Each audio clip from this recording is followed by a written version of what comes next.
Me da paz, me da seguridad.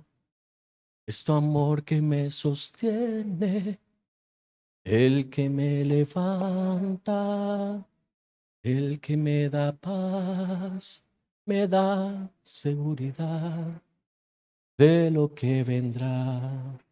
Tú tienes el control, nunca pierdes.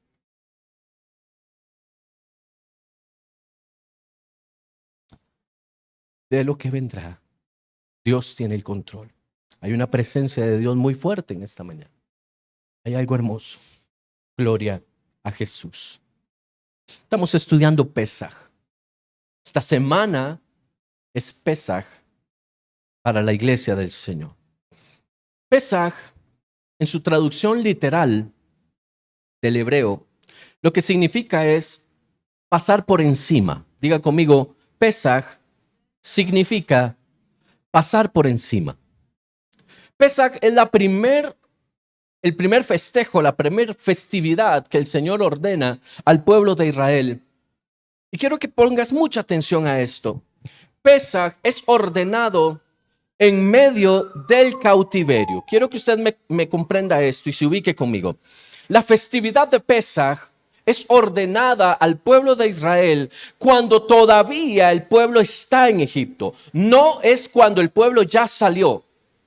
Yo quiero que usted me comprenda esto porque hay un valor profético en esto. Pesaj no es ordenado por Dios fuera del cautiverio, es ordenado en el cautiverio. Es decir, Faraón todavía no ha dado la orden de que Israel puede salir de Egipto. Faraón todavía está endurecido en su corazón. Todavía los primogénitos de Egipto no han muerto, se mantienen ahí. Aún en medio de ese cautiverio, Dios habla a Moisés y le dice: cada primero de mes harás Pesaj, porque yo pasaré por encima de la casa de los hijos de Israel. El ángel que enviaré pasará por encima. La muerte que enviaré pasará por encima y solo tocará a Egipto. ¿Alguien está conmigo?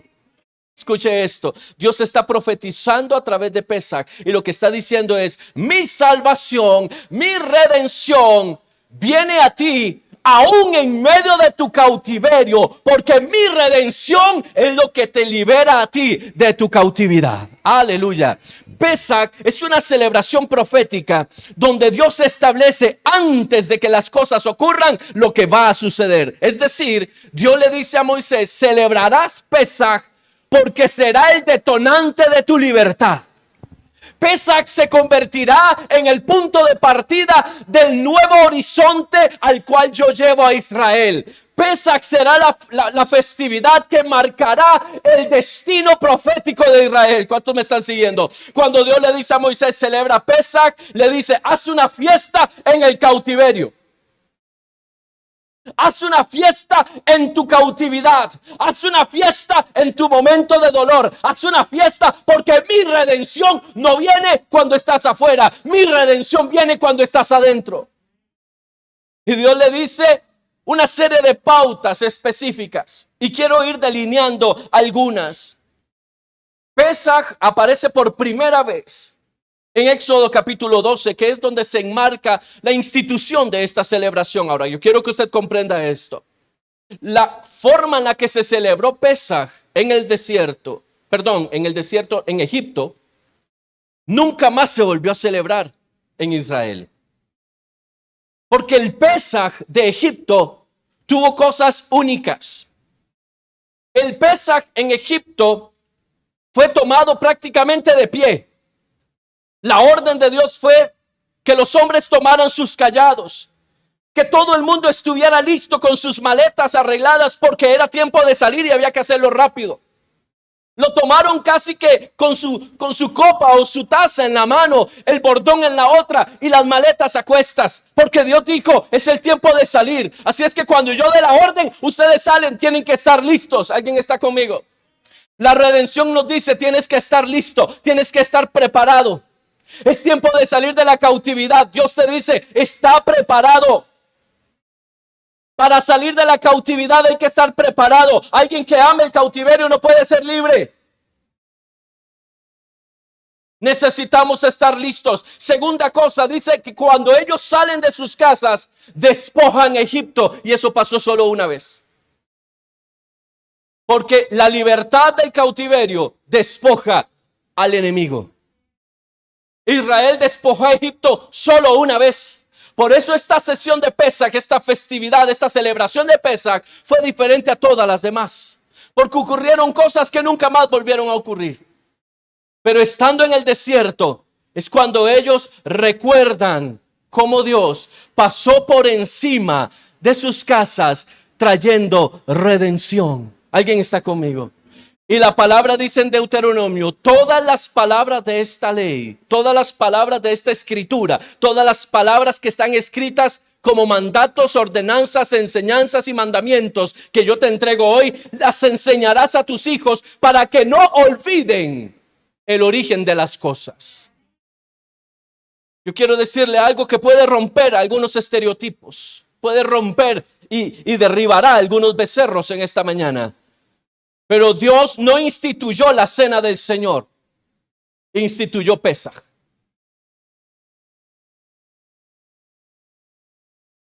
Aleluya, se me quedaron muy callados. En la palabra de Dios usted no encuentra la institución de la cena del Señor como algo separado de Pesaj. Pero el sistema nos ha llevado a ser enseñados en que hay algo denominado la cena del Señor. Jesús en el aposento alto no celebró la cena del Señor, celebró Pesaj. Primera de Corintios nos dice, Cristo es nuestro cordero de Pesaj que ya fue sacrificado por nosotros. Es el apóstol Pablo, el apóstol de la gracia, hablando de Pesaj. ¿Está conmigo? Cuando usted encuentra en Primera de Corintios que habla de la institución de la cena del Señor, la cena del Señor fue instituida después de Constantino. Por una simple razón. Necesitaban eliminar todo aquello que tenía una línea directa con el judaísmo, porque los judíos no eran bien vistos en Roma. Entonces toda enseñanza que viniera de los judíos debería ser cambiada para exterminar esas enseñanzas. El miércoles vamos a hablar sobre eso. Pero Cristo en ningún momento, Jesús, Él nunca celebró la cena del Señor. Él celebró Pesaj. Yo quiero llevarte en un viaje sobre esta celebración que Jesús vivió con sus discípulos.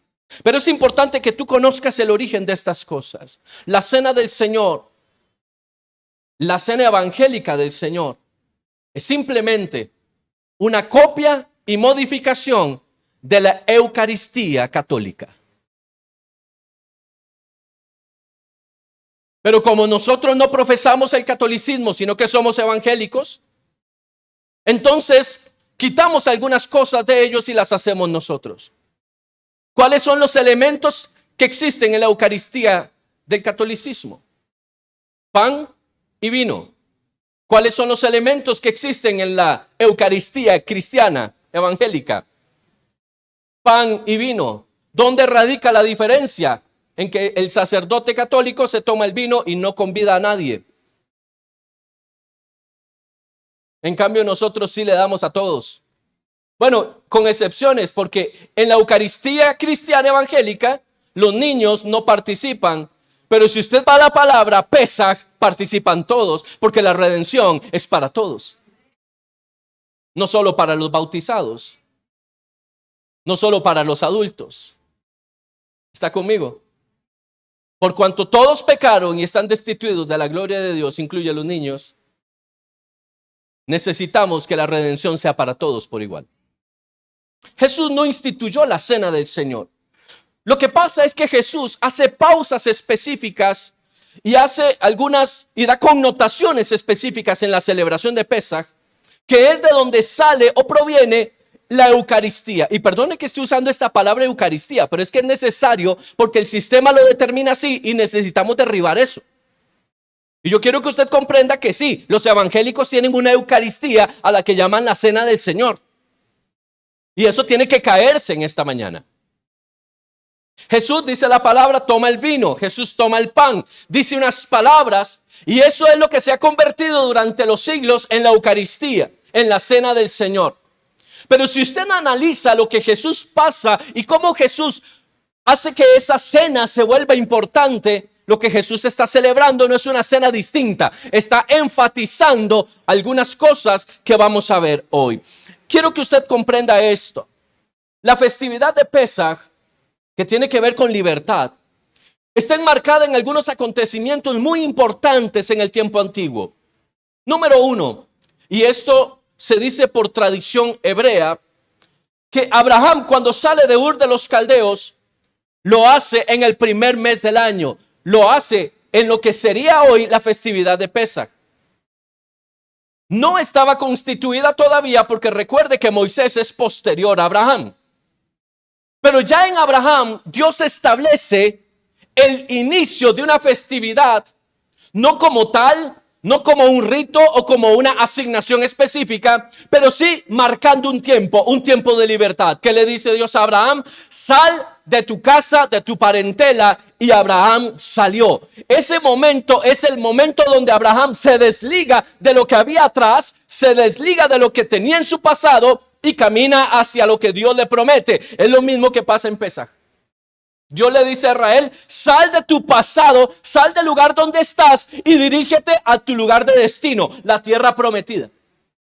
Entonces encontramos que en Abraham hay un tiempo que podríamos determinar que es similar a un Pesaj. Sin embargo, en Éxodo 12 encontramos el primer Pesaj de la historia claramente constituido. Ahora bien, si usted va al libro de Esdras, usted va a encontrar que en el momento en que Israel, por orden de Ciro de Persia, es liberado del cautiverio de Babilonia y le es entregada la oportunidad o el derecho de ir a reconstruir Jerusalén, dice la palabra, en el primer mes, el mes de Nisán, que eso es en babilonio, pero si usted lo ve en el hebreo, es Aviv. Y Pesaj se celebra en el mes de Aviv. Es decir, Dios es un Dios de ciclos de bendición. Dios saca a Israel del cautiverio de Babilonia en el mes de Aviv, el mismo mes de la celebración de Pesaj. Es decir, los israelitas, los judíos, salen de Babilonia en Pesaj. Jesús nos da libertad y consuma su sacrificio en la celebración de Pesaj. Entonces encontramos cómo Dios ha utilizado Pesaj a través de la historia para traer libertad de los cautiverios a todas las personas que son sus hijos. Y quiero hacer este énfasis. La libertad es el pan de los hijos. ¿Cuántos recuerdan eso? Jesús lo dijo, la libertad es el pan de los hijos. Aleluya. Sigo adelante, escuche esto. En la celebración de Pesaj había algo particular, evidentemente la muerte o el sacrificio de un cordero, específicamente la muerte. Sacrificio, podríamos determinarlo como un acto litúrgico o un ritual de ofrenda. Sin embargo, en este caso específico era la muerte del cordero, únicamente un cordero de un año que asumía el rol del pecado, de la expiación del pecado por familias. La orden de Dios es por familias, cada uno entrará en su casa.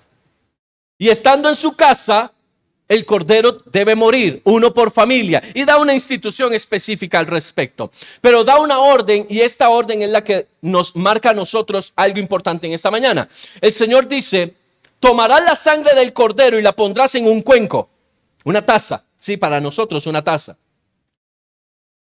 Y con un lebrillo, o sea, alguien hizo en algún momento escobas, hace muchos años con...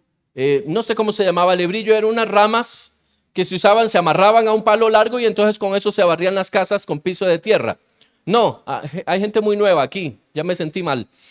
Oye, yo sí me acuerdo de esas escobas. Amén, Mare sí se acuerda, gloria a Dios. Ah, no, ve, ya ahora sí. Sí, es que me sentí así como behind, ¿verdad? El lebrillo es ramas atadas a un palo que se utilizaban en esos tiempos para calafatear, o sea, para poner, digámoslo, aceite, para impermeabilizar cosas y demás. Dios le dice, toma un lebrillo, mójalo con la sangre y ponlo en la puerta, en los dinteles de la puerta. Escuche esto porque es importante. Ponerlo en los dinteles de la puerta. Nos han enseñado que la sangre se colocaba afuera de la puerta. Déjeme decirle, eso es un error. La sangre no se colocó afuera, la sangre se colocó adentro. ¿Por qué? Porque la sangre del cordero no es algo externo. La sangre del cordero trae redención a lo interno. Es a los que viven dentro de la casa, no a los que están afuera. Lo que esto significa es que el proceso de la sangre debe ser en el corazón, debe ser interiorizado. La salvación es en el corazón. No es que tú tengas cara de salvo, pero no vivas con salvación. ¿Alguien me está siguiendo? No es que tú aparentes ser salvo, sino que en ti haya un proceso de redención, de cambio, de transformación. La sangre era colocada adentro. Escuche bien, los egipcios no veían la sangre porque estaba dentro de la casa de los hebreos. Se han dado muchas especulaciones sobre qué pasaría si un egipcio entrara por temor a la casa de un judío, de un hebreo. ¿Sería salvo un primogénito egipcio por haber entrado? Déjeme decirle, no sería salvo. Y esto tiene una connotación importante para nosotros, porque muchos hemos creído a través de los años que si quizás un judío le abriera la puerta a un egipcio para que él entrara. Mira, que es que el ángel de la muerte vendrá. Dame tu primogénito para que se salve. Y lo mete en la casa. Muchos creían tal vez que entonces ese egipcio iba a vivir. Déjeme decirle algo. Dios fue muy claro. Todo primogénito de Egipto morirá en la noche de Pesaj. No importa dónde esté. ¿Sabe por qué? Porque la salvación no es algo que yo uso en el momento apremiante para salir del paso. La salvación debe ser una convicción de arrepentimiento en el corazón de las personas. Esto nos gira un poquito al término de la salvación. Hay gente que dice, yo recibo a Cristo, pero vive en su vida como si no fuera cierto. Porque no se trata de meterse en la casa que tiene los dinteles con sangre. Se trata de ser hijo de Dios. Aleluya. ¿Cuántos están recibiendo esto? Entonces, la salvación era para aquellos que estaban en la casa y eran hijos de Dios. Eran el pueblo de Dios. Sin importar dónde estuvieran los egipcios, si dentro de las casas de los hebreos o fuera, para ellos no había salvación. Otro hecho importante es que el cordero para el egipcio tenía una connotación de deidad, o sea, era un dios. Y este dios, y como usted ha de saberlo, cuando un animal es forjado como un dios, es intocable, no se puede hacer nada con él, no se puede sacrificar, no se puede maltratar, etc. Y la deidad del cordero o de la oveja para Egipto marcaba el tiempo precisamente de la fertilidad en el momento en el que Dios establece Pesaj. Recuerde que hace un tiempo atrás hicimos todo un estudio acerca de cómo Dios a través de las plagas iba derribando uno a uno los dioses de Egipto. Con la muerte de los primogénitos, Dios derriba otro Dios, el Dios de la fertilidad, el Dios con cara de cordero. Escuche aquí. En la noche de Pesaj, todos sacrificaron corderos, todos mataron corderos, pero el cordero, escuche bien esto, fue matado fuera de las puertas de la casa.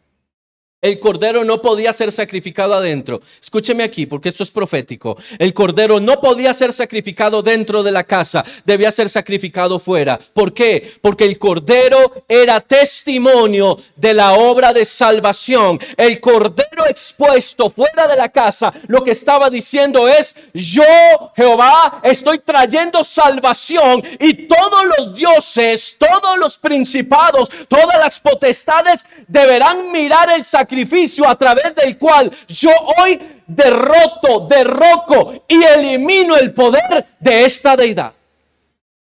La razón por la cual Cristo no muere dentro de Jerusalén, sino a las afueras, es porque dice la palabra: Él exhibió públicamente a los principados, a las potestades, a los gobernadores, y triunfó sobre ellos en la cruz del Calvario. ¿Alguien me está siguiendo en esta hora? ¿Alguien puede decir gloria a Dios por esto? La razón por la que el cordero debía morir fuera de la casa fue la misma razón por la que Jesucristo, el cordero de Pesaj, tenía que morir fuera de las paredes, de las murallas de Jerusalén. Tenía que haber una exhibición pública y el enemigo tenía que verlo. Los egipcios estaban viendo a los hebreos profanando a su Dios. Cómo los hebreos están asesinando, sacrificando corderos. No pueden hacer eso. Están profanando a nuestro Dios. Porque Dios no se mira con los dioses del mundo. Dios va por encima de los dioses de este mundo. La declaración profética es: yo venzo al adversario. El que tiene fe debe caminar en obediencia. Dios le dice: toma el cordero, sacrifícalo y pon su sangre y delimita. Escuche esto, porque la sangre del cordero delimita. Diga conmigo: delimita. ¿Sabe qué es delimitar? Es trazar una raya. Es decir, hasta aquí tú no puedes entrar. ¿Qué fue lo que hizo la sangre del cordero dentro de la casa de los hebreos? Delimitó, marcó un territorio al cual no se podía accesar. Escuche bien esto, porque cuando un hijo de Dios redimido por la sangre del cordero está en un lugar, está delimitado, está guardado, y la muerte no puede venir sobre él. La cena del Señor es mucho más de lo que nos han enseñado. Tenemos que ir al origen para poder entender lo que esto significa. Otra instrucción específica de Dios es: el cordero no puede ser comido a medias. Es decir, debe ser consumido en su totalidad. Esto es importante y no nos hablan de esto normalmente.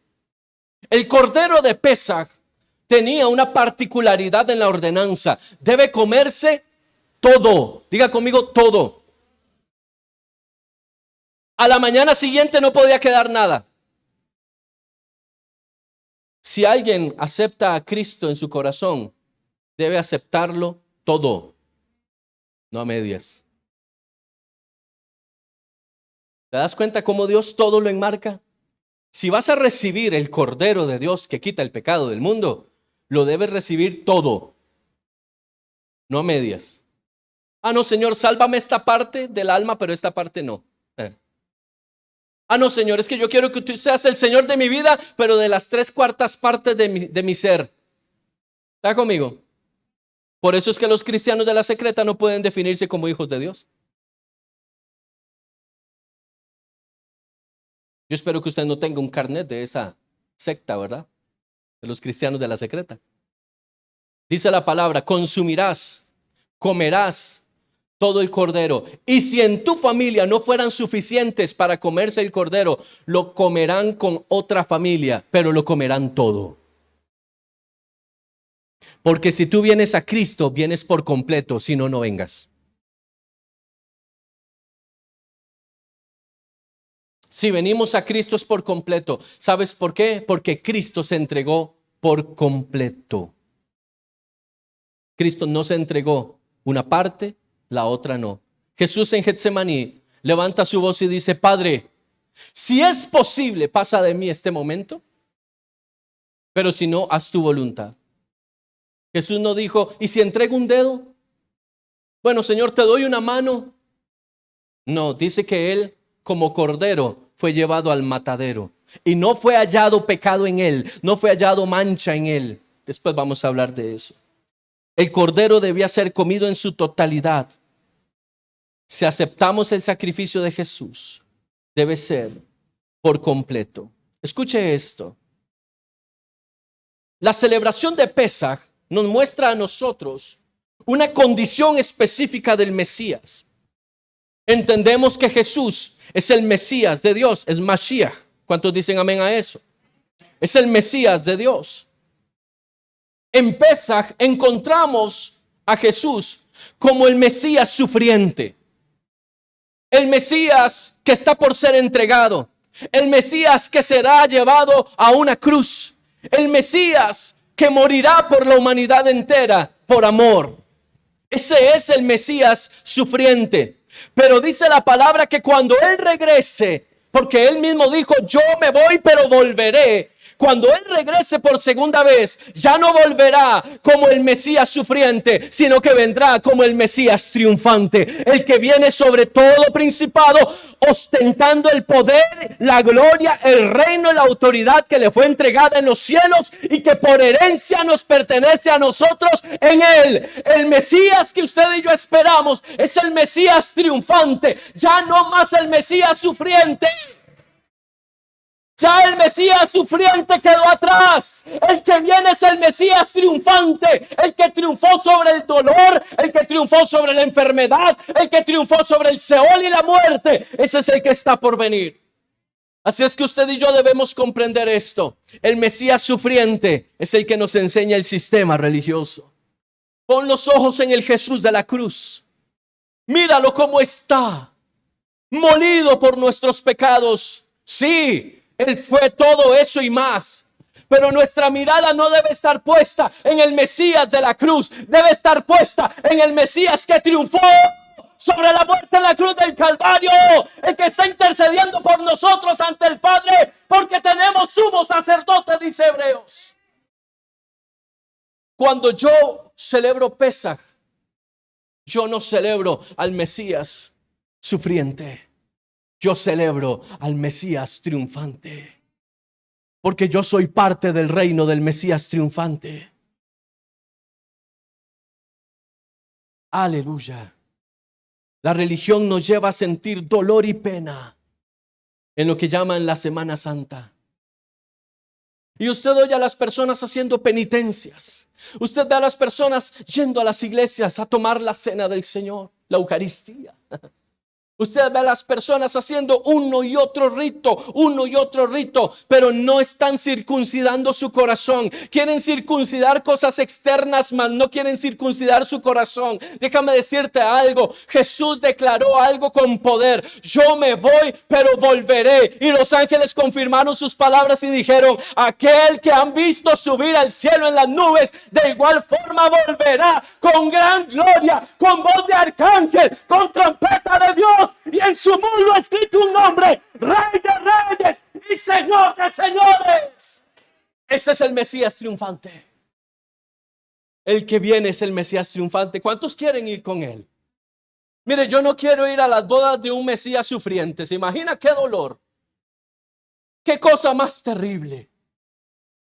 Hay gente que dice, Señor, cuando yo llegue al cielo y mire tus heridas, lloraré y lloraré y me desharé en lágrimas. ¿Sabe por qué? Porque siguen al Cristo de la cruz. Siguen al Cristo del Calvario, siguen todavía el sistema de la religión que dice que Jesucristo no triunfó, sino que está en la cruz todavía. Déjeme decirle, hace más de 2000 años Jesús bajó de esa cruz y desde hace más de 2000 años está sentado en gloria y en Él estamos juntamente con Él sentados en lugares celestiales. Los que están llorando al Mesías sufriente es porque no están sentados juntamente con Cristo.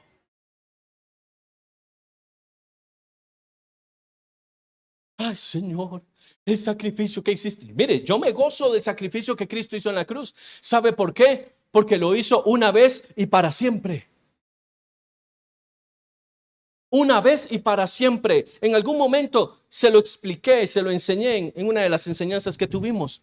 Una de las razones por las cuales los musulmanes señalan fuertemente al cristianismo es porque le llaman los adoradores de la cruz.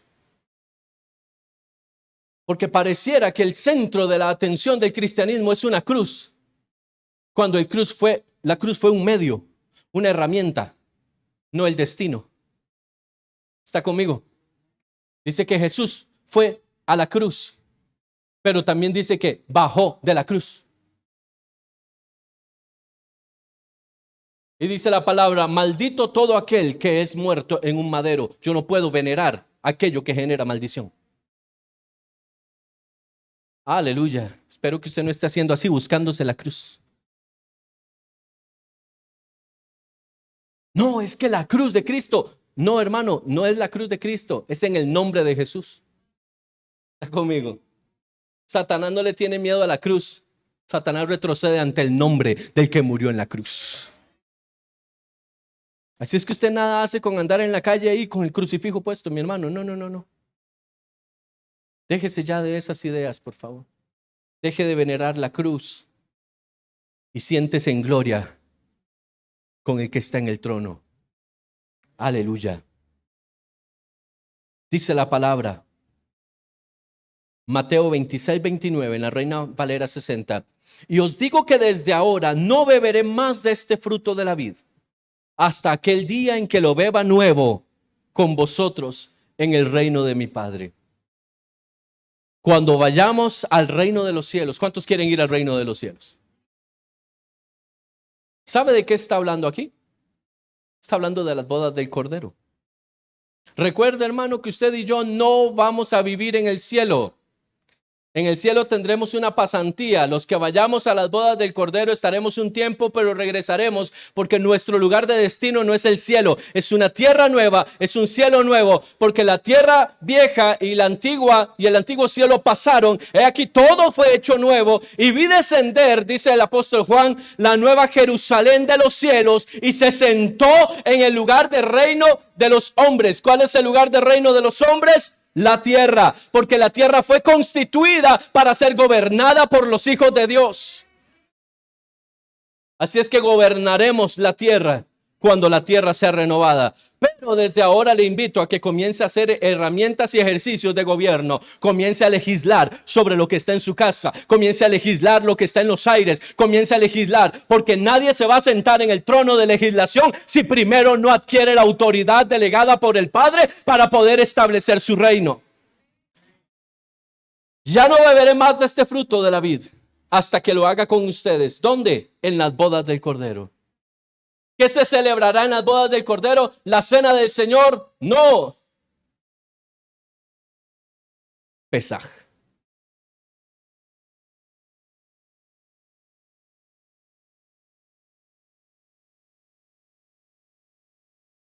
¿Recuerda usted Apocalipsis cuando dice, ¿quién hará? ¿Quién tomará el rollo? ¿Quién es digno de tomar el rollo en sus manos? El Cordero de Dios. El inmolado Cordero de Dios. ¿Cuántos están aquí? Porque Jesús sigue siendo el Cordero de Dios. Como dice el sistema, el Cordero de Dios que quita el pecado del mundo. Ese es Jesucristo. Escuche esto, dice 1 Corintios 5, versos 7 y 8 en la Reina Valera 60. Limpiaos pues de la vieja levadura, para que seáis nueva masa, sin levadura como sois, porque nuestra Pascua, o como dice el original, nuestro Pesaj, que es Cristo, ya fue sacrificada por nosotros. Así que celebremos la fiesta no con la vieja levadura, ni con la levadura de malicia y de maldad, sino con panes sin levadura, de sinceridad y de verdad. Quiero hacer un énfasis importante acá. ¿A quién le está hablando el apóstol Pablo acá? A la iglesia de Corinto. ¿Y qué le está diciendo Pablo a la iglesia de Corinto? Celebremos la fiesta. Está aquí. Espero que usted tenga la misma Biblia que tengo yo. Dice, celebremos la fiesta. No dice no celebremos la fiesta. ¿De qué está hablando Jesús? Perdón, ¿de qué está hablando el apóstol Pablo? Está hablando en el versículo anterior, en el versículo 7, la Pascua, como se conoce en la traducción, o Pesaj. Nuestra Pascua, nuestro Pesaj es Cristo, o sea, nuestro Cordero de Pascua, nuestro Cordero de Pesaj es Cristo y Él ya fue sacrificado por nosotros. Dice, así que entonces celebremos la fiesta. ¿Cuál fiesta? Por eso yo no entiendo cómo algunas personas leen esto y dicen, no, es que las fiestas del Señor, eso quedó abolido. ¿De dónde toman que quedó abolido? El mismo apóstol Pablo, el que denominan el apóstol de la gracia, está diciendo, celebremos la fiesta. ¿Cuál fiesta? Es más, voy a aterrizarle todavía más. Dice, celebremos la fiesta no con la vieja levadura. Está hablando de la fiesta de los panes sin levadura, la que se celebra el día después de Pesaj. ¿Y qué está diciendo el apóstol a la iglesia de Corinto? Celebremos la fiesta.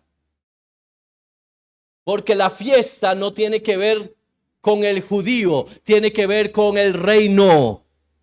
Porque las fiestas del Señor no son fiestas del judaísmo, son fiestas del reino de los cielos. Fue Dios quien dijo, celebra fiesta. Antes de que existiera el judaísmo, Dios dijo, celebra fiesta. Porque las fiestas enmarcan tiempos proféticos. Las fiestas enmarcan tiempos proféticos. Lo vimos el miércoles. Representados en la menorá, representados en la lámpara de aceite. Las tres primeras velas representan las fiestas del Mesías sufriente. Pero las últimas tres lámparas de aceite representan las fiestas que se celebrarán porque no se han cumplido todavía. Serán cumplidas por el Mesías triunfante. Así es que las fiestas siguen vigentes. El problema es que nos han metido en la cabeza que cuando hablamos de fiestas son las fiestas del judaísmo. Las fiestas del judaísmo. Saque eso de su mente porque eso no es real, hermano. No se deje llevar por el sistema. No estamos hablando de las fiestas de los judíos. Estamos hablando de festividades del reino que declaran, que abocan y que nos enseñan el Mesías, nos representan a Cristo de principio a fin. Ahora escuche esto.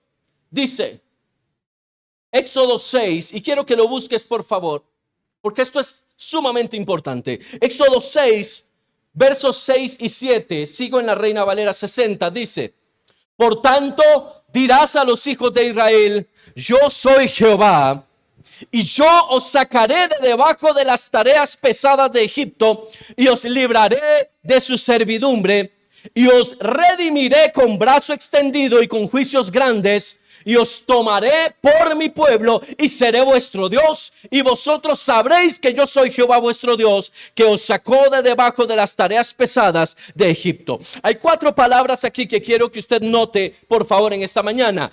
1, diga conmigo, sacaré. Sacaré es un verbo. Sacar es un verbo, ¿cierto? Sacaré. Ahora diga, libraré. Dígalo fuerte, libraré. Redimiré. Y tomaré. Vamos a decirlo de nuevo. Sacaré, libraré, redimiré y tomaré. En la celebración del Pesaj, en la cultura hebrea, se colocan 4 copas. 4 copas de vino. Cada una de estas 4 copas de vino, dentro de esa liturgia que ellos hacen, tiene una representación que para nosotros proféticamente es muy interesante. La representación de estas copas es cada una de las palabras de los verbos que Dios habla en Éxodo 6, que denotan la liberación, la libertad, el tiempo de libertad del pueblo de Israel. Esto Dios se lo está diciendo a Moisés cuando está frente a la zarza. No se lo está diciendo a Moisés en otro lugar. Esto Dios no lo está diciendo en Pesaj, lo está diciendo antes de Pesaj. ¿Está conmigo?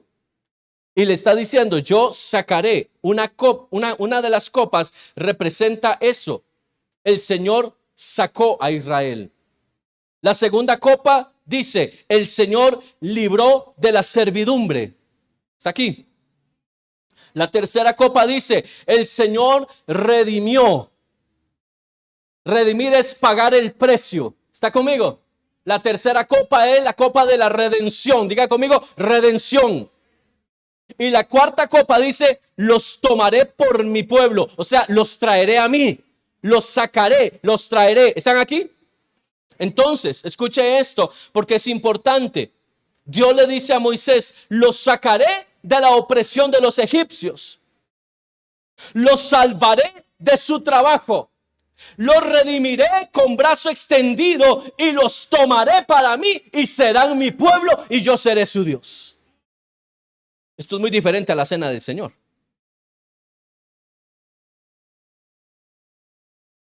Porque Dios es profético de principio a fin. Lo que esta enseñanza nos da es que, y no es algo que usted debe implantar en usted como un rito, por favor. Solo quiero enseñarle lo que proféticamente hay detrás de todo esto. Estas 4 copas de vino no son para pegarse la pachanga. Como decimos en Costa Rica, no es para jumarse. Estas copas de vino tienen una particularidad. Una de ellas es que el vino en la palabra representa gran alegría, gran gozo.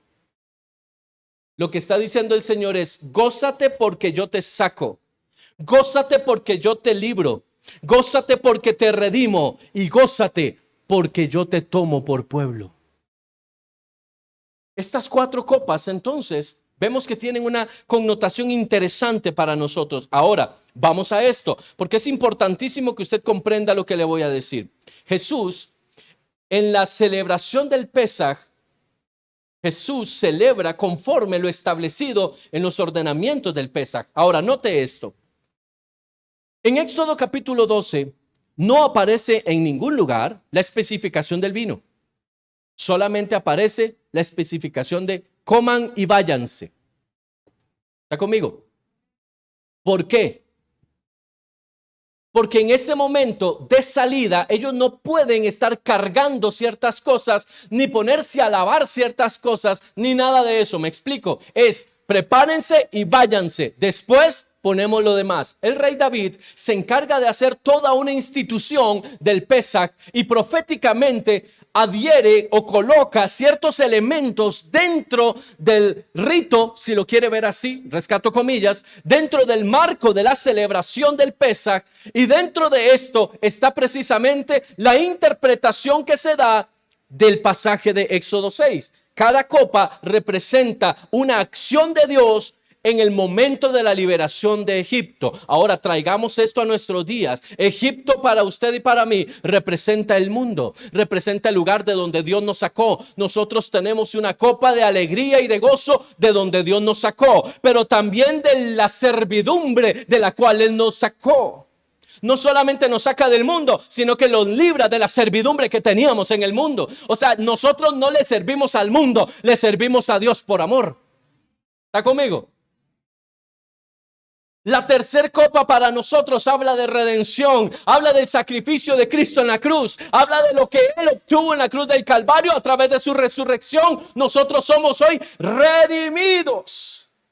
O sea, alguien pagó el precio por nuestro rescate. Alguien dio algo de valor a cambio de nuestra vida. Esa es nuestra tercera copa. Y dice la palabra que hay una cuarta. La cuarta dice, y los traeré a mí. Porque dice la palabra, y aquellos a los que creyeron en su nombre, a los que le recibieron, les fue dada autoridad, potestad, constitucionalidad de ser hechos hijos de Dios. Por eso es que esa cuarta copa representa para nosotros nuestra identidad en el reino de los cielos. Ay, yo estaría pegando brincos. Mire, yo no sé, yo estoy con unas ganas de saltar. Estoy con unas ganas de ver, es que cómo no se puede uno emocionar de ver lo que Dios ha hecho por nosotros. Mire, Dios estaba pensando en nuestra redención desde el momento en que le dice a Moisés, celebra Pesaj. Y David lo toma y dice, tiene que haber más aquí. Tiene que haber más aquí. Aleluya. Porque déjeme decirle algo. David fue un hombre conforme al corazón de Dios.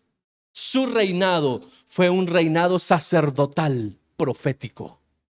El reinado de David fue sacerdotal y profético. Recuerde esto, nadie podía comer el pan de los sacerdotes, solo un sacerdote, y David lo comió. Y una vez, aleluya, y una vez comido el pan, le fue entregada la espada de sus enemigos.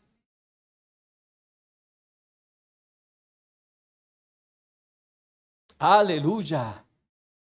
Por eso la modificación o la ampliación que hace David es una ampliación profética.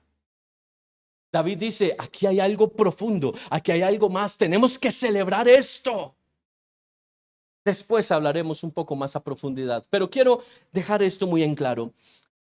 Los estudiosos de la palabra han hecho análisis diversos a través de los evangelios y han encontrado que Jesús, la festividad de Pesaj que él celebró, es precisamente la festividad que estableció el rey David. Esa amplitud de celebración donde existían las 4 copas. Póngame atención acá. Jesús, dentro de todos los contextos de la palabra, se logra determinar que toma la primera copa, sigue cenando, toma la segunda copa y sigue cenando. Y en el momento de la tercera copa es cuando él, rescato comillas, institucionaliza o le da un carácter específico a lo que usted y yo denominamos la cena del Señor. Es en la tercera copa, en la copa de la redención. Recuerde que significan sacar, liberar, redimir y traer a mí o constituir hijos. ¿De acuerdo? Constitución del pueblo. ¿De acuerdo? Habla de legalidad. Ahora, note esto. Jesús toma con sus discípulos la copa del salir. Toma la copa del ser libres. Pero cuando se habla de la redención es un pacto que Dios hace con Israel. ¿Recuerdas esto? Escuche bien esto. Dice la palabra que cuando Dios lleva a Israel al desierto, lo lleva al Sinaí. Estando en el Sinaí, Dios hace pacto con Israel. Le entrega en la festividad de Shavuot la carta legal, la Ketubá, la Torá, el libro de la enseñanza, la constitución política del reino de los cielos. Amén. Es lo que le entrega y firma un pacto y le dice, mientras ustedes guarden mis palabras, yo seré su Dios y ustedes serán mi pueblo. Está aquí. Note esto. Pasa el tiempo y si usted va y analiza el libro de Jueces, se da cuenta cómo una y otra vez Israel le da la vuelta, le da la espalda a Dios. Y Dios declara que ya Israel no es su pueblo, porque quebrantó el pacto. Sígame aquí. Vienen los reyes, el reino se divide en los reinos del norte y del sur, y siguen cayendo reiteradamente en darle la espalda a Dios. Por eso vienen los cautiverios, por eso vienen las persecuciones, por eso vienen los enfrentamientos internos. Porque Dios se distancia. Escuche bien esto, no fue Dios quien rompió el pacto, fue Israel quien rompió el pacto. ¿Está conmigo? El pacto firmado en Sinaí fue roto por Israel. Entonces, oiga esto, esa es la razón por la cual Jesús dice, esta es la sangre de mi nuevo pacto. No está diciendo lo que quedó atrás quedó abolido. Lo que está diciendo es, a través de mi sangre y mi sacrificio, yo estoy restaurando el pacto que fue hecho. Porque hasta el día de hoy ustedes no eran hijos, pero a través de mi sacrificio, ustedes vuelven a constituirse hijos de Dios. Es decir, Dios vuelve a acercarse a ustedes y vuelve a sellar pacto con ustedes. Cuando Jesús toma la tercera copa, establece el pacto de la redención. Diga conmigo, el pacto de la redención. Por eso es que Jesús dice, esta es mi sangre. Sangre del nuevo pacto. Sangre de la renovación del pacto.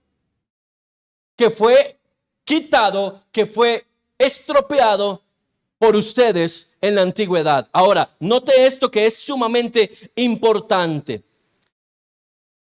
Si usted analiza la escritura, se va a dar cuenta de que Jesús, en el contexto de las 4 copas, solamente toma 3.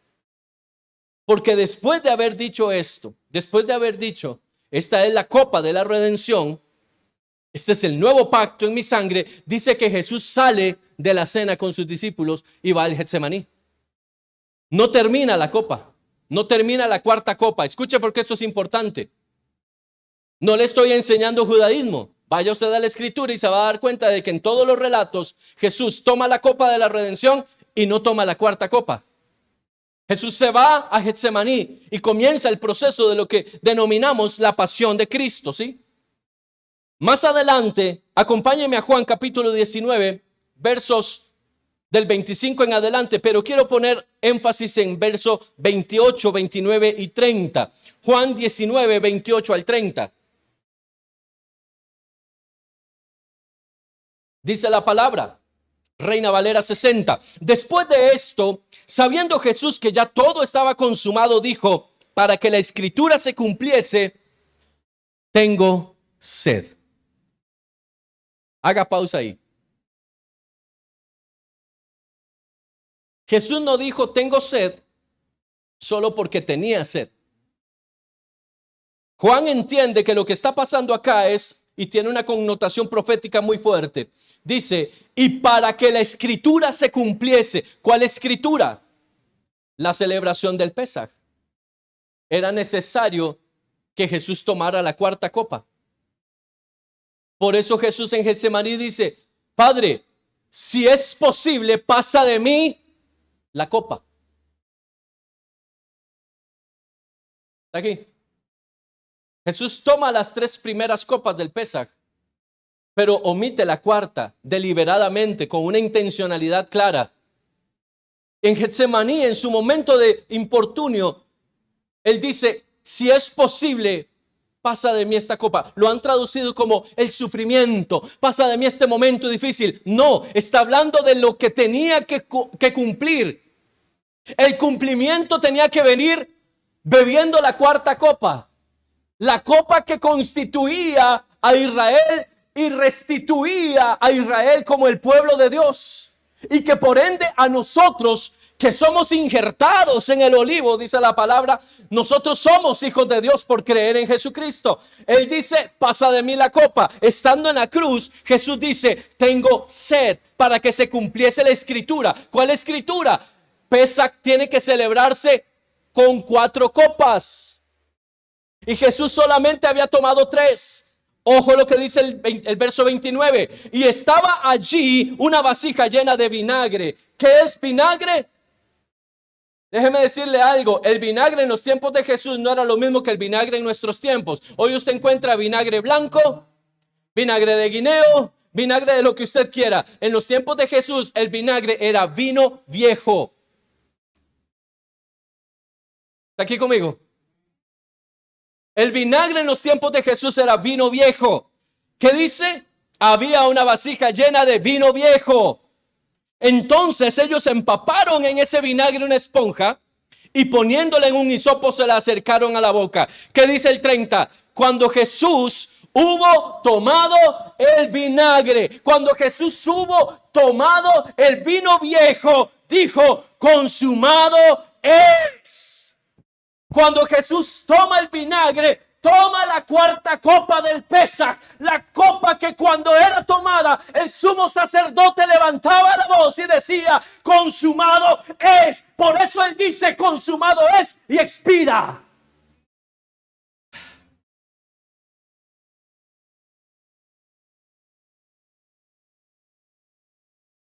Mientras Jesús, aleluya, es que esto es tan fuerte.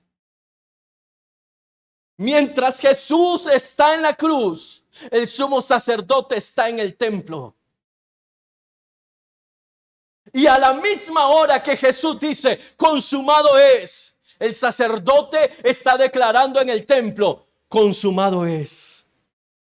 Porque el tiempo de cumplimiento tenía que ser perfecto. Jesús no podía morir sin tomar la copa. Pero ¿qué fue lo que hizo Jesús? Aleluya, es que esto es lo lindo de lo profético en Dios. Jesús toma el vino viejo y lo transforma por el vino nuevo de su sangre, la sangre que nos constituye hijos del Eterno.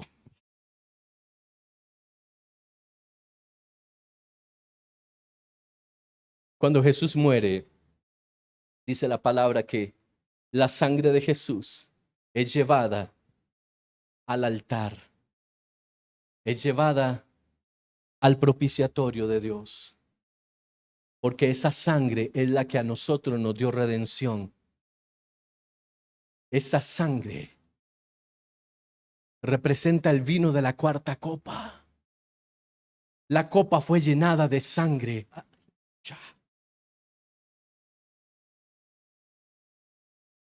Por eso Jesús dijo: esta es mi sangre.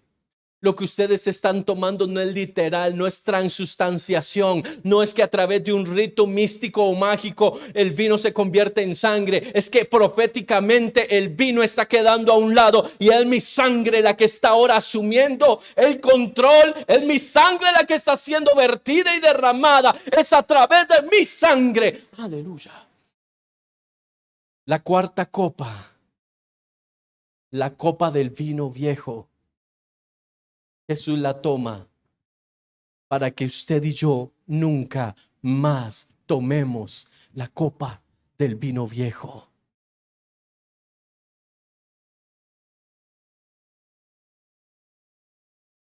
Por su sangre somos constituidos hijos del Altísimo. ¿Cuántos dan gloria a Dios por eso? Jesús intencionalmente extendió la celebración del Pesaj. En el hebreo se denomina el Seder de Pesaj, o sea, el orden del Pesaj. Jesús lo extendió adrede. Él no terminó Pesaj en la noche.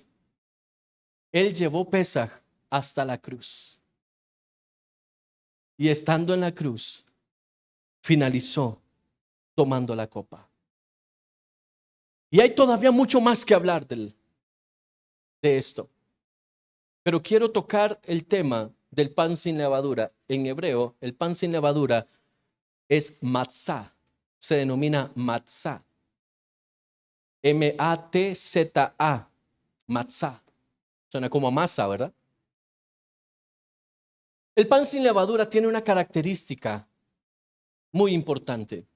Número 1, es un pan que se hace evidentemente sin levadura. Pero la forma de elaboración del pan tiene que ver con golpear la masa y pasarla por fuego. ¿Están aquí? La forma de elaborar el pan de Pesaj es sin levadura, golpeando la masa y pasándola por fuego. Esto habla del sacrificio de Cristo en la cruz. Sin levadura. ¿Qué es lo que hace la levadura en el pan? Lo cambia, lo modifica, lo hace ver distinto de lo que en realidad es. Adultera la consistencia del pan. Lo crece, lo hace visiblemente mejor, pero no sustancialmente mejor. ¿Me doy a entender? La levadura es sumamente rápida en comparación con el proceso de la elaboración del pan. Los que hacen pan saben que echando los ingredientes se lleva un tiempo, un proceso, el amasado y todo, y después se deja reposar. Cuando el pan tiene levadura, en el reposo, ¿qué hace? Se hincha el pan. Y usted dice, ¿qué pan más rico? No, lo que tiene que decir es que pan más inflado. Amén. Se infla el pan por la levadura. Escuche bien esto. El pan sin levadura tiene que ver específicamente con el sacrificio de Cristo, el cumplimiento que Isaías 53 declara sobre el padecimiento de Cristo. Dice, torturado, golpeado, no hallamos parecer en él. Habla de los golpes, habla de la forma en la que la masa se hace, se provoca, la forma violenta, y pasado por fuego. Todo lo que Jesús pasó, Jesús fue pasado por fuego. El pan de Pesaj no es un pan hermoso, no es un pan de rico sabor, no es un pan especial en ese sentido, es el pan más simple. ¿Están aquí?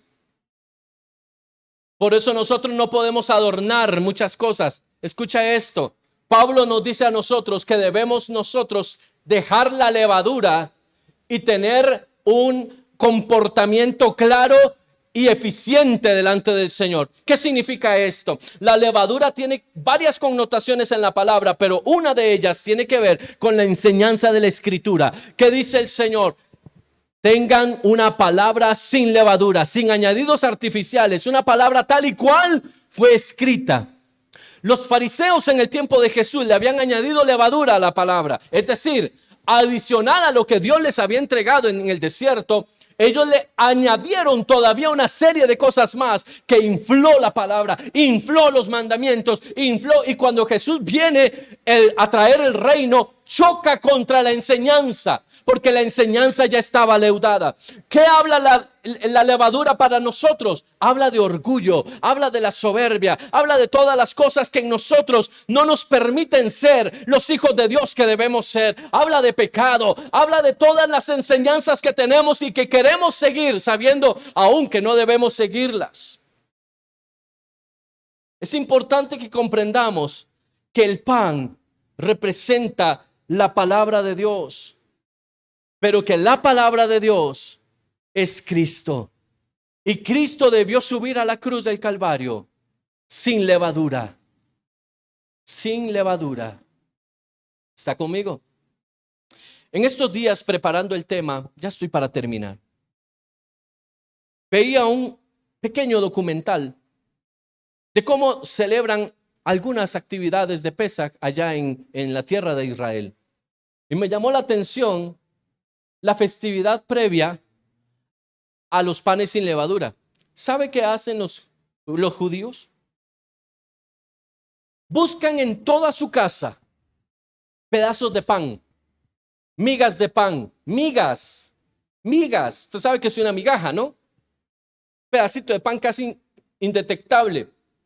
Aspiran las casas, barren las casas, los utensilios que fueron usados para la elaboración de panes con levadura, todos son lavados. Escuche, si el artículo puede ser pasado por fuego, lo pasan por fuego.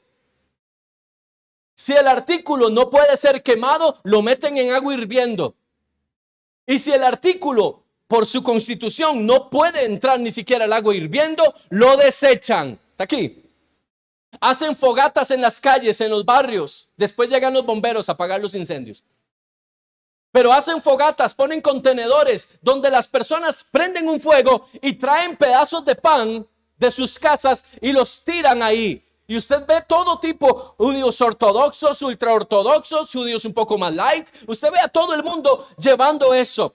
Hay dentro de la celebración de los panes sin levadura un acontecimiento especial. El padre de familia hace 10 pedacitos de pan, los envuelve en unas hojas porque no puede quedar basura de pan en ningún lugar de la casa. Ellos se esmeran porque no haya un solo pedacito de levadura. La levadura que tienen para sus panes tiene que irse durante la celebración de los panes sin levadura. No es que la meten en un tarrito, es que se tiene que ir de la casa. Está aquí. ¿Se da cuenta de la diferencia entre el rito y el reino? ¿Qué nos dice el Señor? No es que saquen la levadura de sus casas físicas, es que saquen la levadura de su corazón. ¿De qué sirve que usted y yo vayamos a nuestra casa y botemos la levadura en la fiesta de los panes sin levadura si todavía la levadura sigue en nuestro interior? ¿Están conmigo? Por eso es que Jesús es el pan de vida. Jesús dijo: yo soy el pan, el que de mí come no tendrá necesidad jamás. Aleluya. Lo último que te quiero decir es que Pesaj es la fiesta que se celebra en el desierto. Pesaj fue una celebración en el desierto. Dios saca a Israel de la esclavitud en Pesaj y lo lleva al desierto, porque es en el desierto donde Dios se encuentra con sus hijos. Es en el desierto donde Dios se revela a sus hijos. Así es que si usted está pasando por un desierto, levante su mano y diga: Señor, aquí estoy, revélame tu gloria, porque el desierto es el lugar de la manifestación de la gloria del Padre. Amén. Oramos. Padre, gracias por la enseñanza que hemos tenido. Gracias porque tu palabra es fiel. Gracias porque no hay equivocación en tus tiempos. Hoy podemos aprender el significado de Pesaj para nosotros y cómo debemos caminar en obediencia a tu palabra, a tus destinos proféticos para nosotros. Señor, guárdanos y que en esta semana especial de Pesaj podamos nosotros generar cambios, los necesarios en nuestra vida para ponernos a cuentas contigo. Te bendecimos y te agradecemos porque hoy, siendo redimidos por Cristo, nos convertimos en hijos de Dios. En el nombre de Jesús. Amén y amén.